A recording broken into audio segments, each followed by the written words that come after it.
So my presentation is about the duty of good faith and origin story, and I rewind even further than Gordon does. And so I'm taking us back to the 17th century. Sorry, sure, okay. So the duty of good faith and to act in the best interests of the company, as everyone knows, that duty, in some ways the place of that duty is unsettled in company law, but it's pretty ubiquitous across the world that there's that duty in some form in every jurisdiction. And the part that really is unsettled, like a lot of stuff in company law, amazingly unsettled, is really to whom is the duty owed? So is it the shareholders at any time, or is it the company as a separate legal entity? And to some extent, those two things are mutually exclusive, at least on the face of it. And also the other thing that's unsettled is the relationship of this duty of good faith and act in the best interest of the company to the other duties of directors. So the paper that this is based on uses history to provide some insight on those two questions. The core conclusion number one for the paper is that the duty of good faith is owed to the corporation as an entity, separate from its shareholders, and that the interests of shareholders are held in the entity legally separate from shareholders at any time. When we talk about the duty, we don't talk much about the use of the word interest of shareholders. So my kind of core argument is that the interests of shareholders aren't the same as the shareholders. They're their interests captured in the capital that's placed in the corporate entity that is separate. And core conclusion number two, that the origins of the proper purpose duty predate the origins of the duty of good faith. So the duty of good faith should be interpreted and applied subject to the proper purpose duty, and obviously the debate on purpose generally. But because Jennifer's only given us all 15 minutes, I can only talk about the first one. So I'm rewinding us back to the East India Company. And the East India Company, as I've argued elsewhere, being the first truly modern company, in the sense that obviously it wasn't incorporated through a general incorporation statute, but it had all the key characteristics that we would regard as essential for a modern company. And most particularly that exciting time in 1657, when the English East India Company had permanent capital that was separated legally and for accounting purposes through double entry bookkeeping from shareholders. Now, most people say that the VOC, the Dutch East India Company, was the first kind of modern company, but I would argue that actually they used Hanseatic bookkeeping, which was a different form, which didn't separate the corporate fund or the capital of shareholders from shareholders. So the East India Company did. So I think the English win on this one. And the members, and the other thing that I discovered, when I was really more looking at the form of the company, but wanted to explore more in this paper, was that members of governing bodies of all forms of corporation always swore an oath. So obviously they had obligations to comply with the charter, but they also swore oaths. And that applied to all forms of corporations. And the committees, which is the word confusingly actually that they use for directors, had to swear an oath on election that they and every one of them shall well and faithfully perform their said office of committees, meaning directors, in all things concerning the same. So immediately that wording starts to resonate a little bit, doesn't it, when you think about the modern duty. But this was all corporations, ecclesiastical, municipal, every corporation, and of course corporations dominated during this period. So really, what are the significance of these oaths? Well, the first thing is that oaths were not legally enforceable. They added moral obligations to pre-existing legal ones. And Pudendorf says that oaths in themselves, or said that oaths in themselves produce no new or distinct obligation, but come as a kind of accessory bond to an obligation already valid in itself. And for in the taking of the oath, we presuppose something upon the non-fulfillment of which we shall call upon our heads the punishment of God. So that's where oaths sat in relation to the legal obligations. So what's the significance of oaths? Well, the supporting nature of the oath didn't mean that the oaths were pointless, because as they said, all men except atheists believe that God punishes the violation of promises. But oaths were particularly useful when the fear of men did not seem effective enough, and when there was a risk of lack of confidence, unfaithfulness, ignorance, and passion. So let's sort of focus in on 1657 and the exact time when the English East India Company received a charter that gave it permanent capital, which you could argue is the period when the modern company emerged, in the sense that before that there wasn't permanent capital. And particularly people be familiar with John Evelyn, who was the other famous diarist, apart from Pepys. There he is when he was younger and older. Well, John Evelyn was fortunate enough to be an early investor in the East India Company at that time, and I won't talk about it here, but that was a good investment. People prospered, at least initially, if they invested in the East India Company. So he said in his diary on a particular date in December 1657 that he'd attended a meeting of the investors in the East India Company, and he talked about how there were new oaths, new orders, a mixed committee, and I think so reformed that if wars with Holland, which we fear, do not decompose us, it is likely to prove one of the most profitable, secure, and hopeful trades in Europe. Well, of course, he was right. So just focusing on what did he mean when he talked about a mixed committee first. Well, a mixed committee was actually you had a more diverse board. And of course, put this in the context of the times, that everyone was a rich white man, but they weren't all the elite rich white men that were the kind of previously had governed the major corporations of the period. So in the earlier part of the 17th century, the East India Company had been run by these founding elite merchants, and they had big shareholdings, and they just ran the company for their own benefit. But they couldn't keep doing that because they needed investment capital, because these voyages out to India were massively expensive, and so they had to draw in other investors. So that capital was provided by the small shareholders, and they became known as the Generality. So again, where we get the word general meeting from.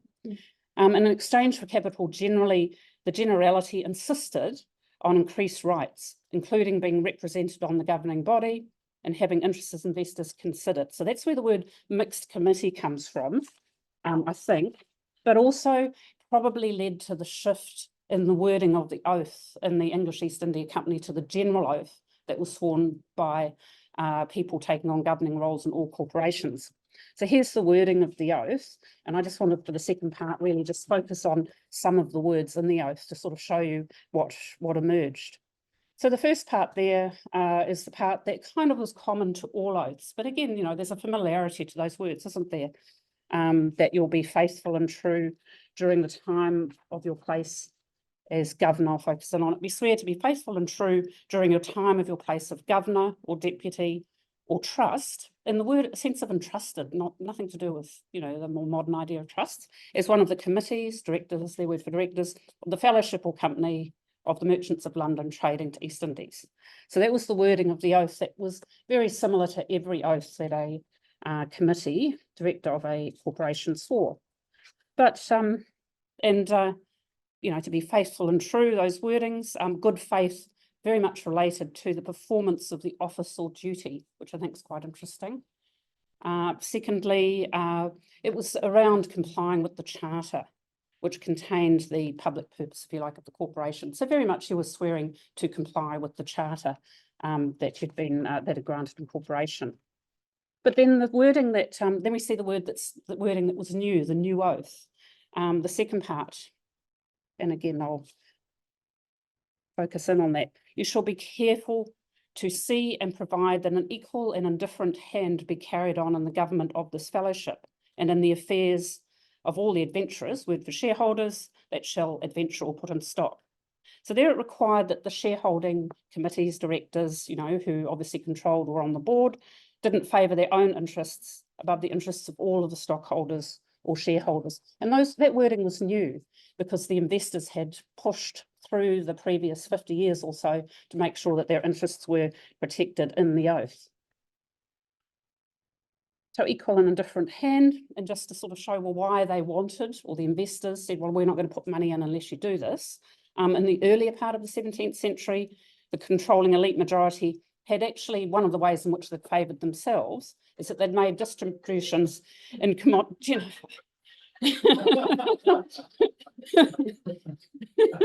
Taking photos, and I can't turn it. So I get another minute, right? So they made distributions in commodities. So instead of, in the commodities, of course, that was great if you were an elite merchant because you just distributed the commodities to yourself and then you on-sold them through your network of retail shops. But if you were a like the youngest son of a member of the gentry, you didn't want a whole lot of pepper arriving on the doorstep of the country house. So, so that wasn't fair in a sense to all the shareholders. Or they purchased the commodities from the East India Company that were at rates favourable to themselves. So that again was another way in which they, the elite merchants had looked after themselves.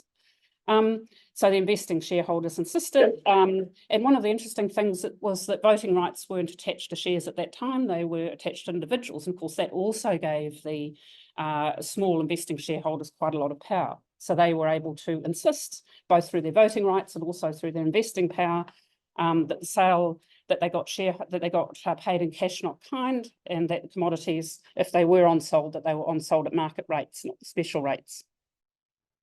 Now, the other wording of the new oath, the piece about, the good estate, or 6 minutes, the good estate of the good estate of the adventurers in this present stock you shall favour and effect, that bit of wording, and also, and that on an equal division from time to time to all the adventurers according to the proportion of their stock paid in. So those two pieces of wording.